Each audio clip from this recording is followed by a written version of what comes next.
Become a patron at www.patreon.com/Golden Era Bookworm for hard to find books, scans of rare photos, and articles on the golden era of bodybuilding. Hi everybody, Golden Era Bookworm here, and today we're going to look at the Silver Era origins of Vince Gironda's bodybuilding routines. Many people, including myself, consider Vince Gironda as an absolute genius, and rightly so. His training methods and diets, tips and tricks seem to boggle our minds even today. Whenever I read his books, I hang on every word he says, reanalyzing what he says again and again. The Iron Guru was and still is one of the greatest trainers of all time. However, many people do not understand the origins of the Iron Guru, as well as how he came to obtain all his bodybuilding knowledge. Don Howarth and others put it perfectly. To paraphrase Don Howarth, Vince's gym was the greatest gym in the world because it was an agglomeration of great bodybuilding minds. It was a melting pot of experimentation. This statement alone serves to underline a very important fact. Vince Gironda did not come up with all the techniques, methods, and diets he would later promote and preach. He was influenced by many of the Silver Era and Golden Era greats, and through experimentation, he realized what worked and what didn't. For example, did you know that Steve Reeves, before Vince Gironda, developed and followed a routine very similar to the 10x10?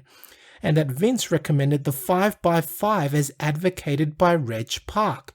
This just goes to show that Vince was most likely influenced by the knowledge that already existed during the Silver Era. To understand the origins of Vince's routines that he advocated in his gym, we have to go back all the way to the origins of Vince Gironda. After Vince Gironda began bodybuilding in the early 1940s, he met the Easton brothers and joined their gym, making excellent and rapid gains. He soon became an instructor at Easton Gym and began absorbing much of the Silver Era techniques from the champions at the time.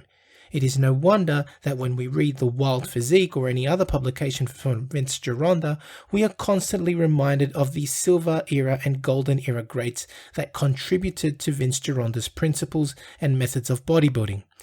Many of the exercises he discusses pay tribute to these legends. For example, the Steve Reeves dumbbell row, the Scott curl, the Dellinger squat, the Steve Reeves toe press, the Don Howarth heel raise, the Zotman curl, and so on and so forth. If you didn't know, Vince Gironda was a massive fan of Steve Reeves. If you asked Vince Gironda what his opinion of Steve Reeves was, well, here is your answer. To quote Vince Gironda, Michelangelo's concept of the perfectly formed man.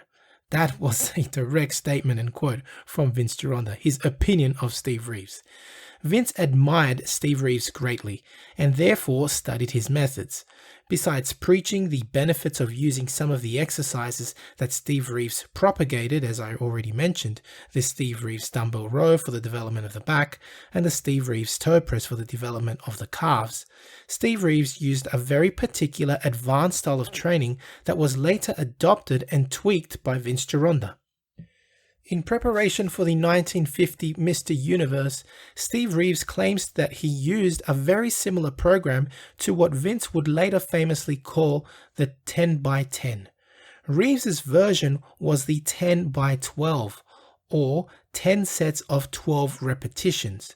Like Vince Gironda, he would recommend that only one exercise per body part be selected, and that each exercise should be performed with a weight that allows you to perform 10 sets of 12 repetitions. And I mean, that sounds exactly like the 10x10. Steve Reeves, being the champion that he was, would perform his version of the 10x12 as a full body routine. I know what you're thinking. Wow. I mean, I thought that Vince's 10x10 was tough, but damn, at least Vince split the 10x10 into upper body and lower body splits. Reeves claims to have put on 19 pounds of muscle with such a routine in 1 month using this routine, using the 10x12.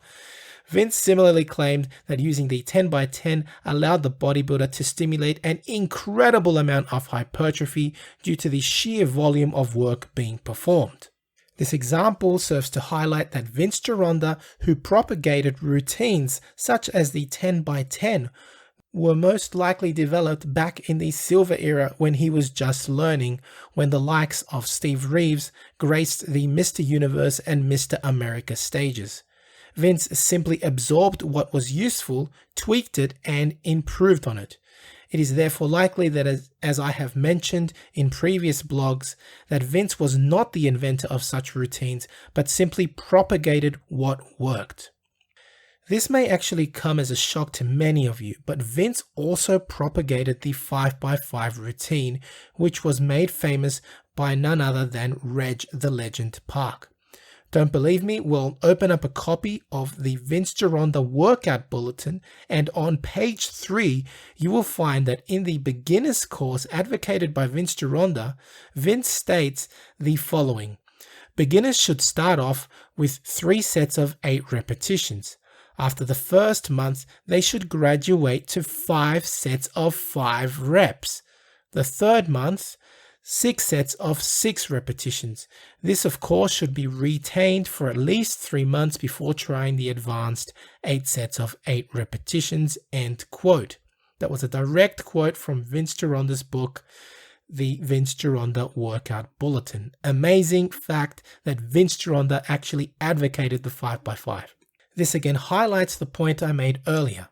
The question, of course, remains as to whether he adopted the 5x5 routine from Reg Park, or he may have even learnt it around the same time as Reg Park did, if that is that Reg Park didn't create it, because definitely Reg Park advocated this routine. My own study of Reg Park's methods reveals that after his first visit to the United States, he had a tour training with many of the greats on the West and East Coast and learned much from these bodybuilders. He adopted many techniques and principles which may have helped him develop many of his bodybuilding principles. Further, I have had many conversations with Reg Park's son, John Park, who mentioned that Reg Park may have not even developed this routine, that is the 5x5, and it may have been developed by Mark Berry. Whether Vince Gironda did in fact adopt the 5x5 from Reg Park or not is irrelevant. He propagated this style of training, and it's no surprise that he later began promoting a similar routine, namely the 6x6 routine, which he also became famous for. Vince Gironda, although considered by many as the grandmaster of bodybuilding, was actually a very intelligent student of the iron game as well, and he understood what worked and disregarded what didn't. Having learnt from the greats and applied the knowledge he inherited for some many years, it is no wonder that he is still revered today and still affectionately called the Iron Guru. I do hope you have enjoyed watching this video on the Silver Era origins of Vince Gironda's bodybuilding principles and routines. If you have, please give the video a thumbs up, share and subscribe if you haven't. Please leave me your comments, and again, thanks for watching. You can donate via PayPal if you wish to support this channel. Become a patron. Visit my website for out-of-print books and courses. That's www.goldenerabookworm.com. And please email to collaborate or pass on your bodybuilding relics. That's it from me. Hope you enjoyed the video. This is the Golden Era Bookworm saying bye for now. To take full advantage of my collaboration with Old School Labs, please visit their website and choose from their marvelous range of supplements using my code BOOKWORM12. And for an entertaining look at the history of bodybuilding's supplement industry, I would highly recommend watching Subs the Movie, which I have collaborated in, available at Amazon Prime and Vimeo.